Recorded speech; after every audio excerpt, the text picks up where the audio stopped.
In the 20th century, also now into the 21st century, we see so much ugliness, which I don't really want to deal with in my painting, but our core is one of incredible beauty.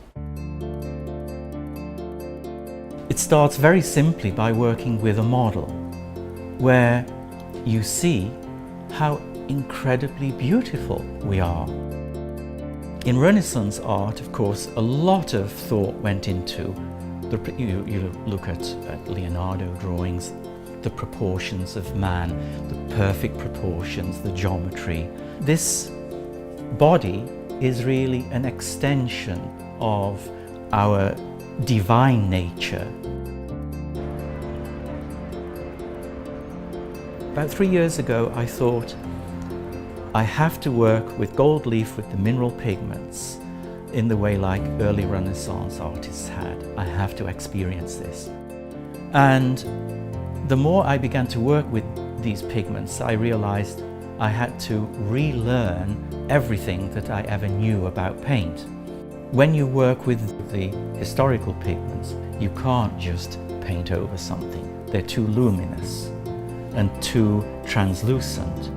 It won't disappear. You have to plan the painting. Here, geometry starts to play a key role. First of all, in terms of proportion of your figure in relation to the rectangle, and then the proportions of the height of your rectangle to the width. This is at the core of the application of European geometry based on Euclidean geometry. The past year or so, I felt another shift in my comprehension of being human. And that was with a trip to Andalusia. This was the first time I'd actually ever been exposed to Islamic art based on pure form geometry. Patterns that coexist and can be repeated in the most amazing way.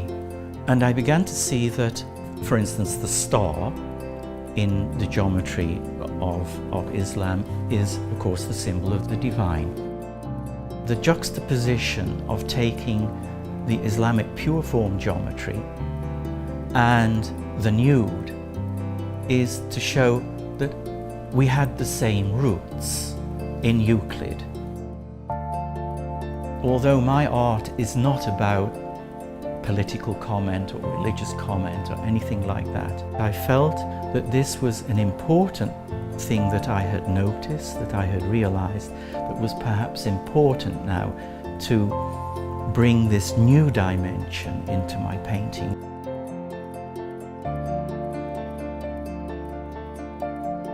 It is an incredible experience working with pigments, gold leaf, and all these things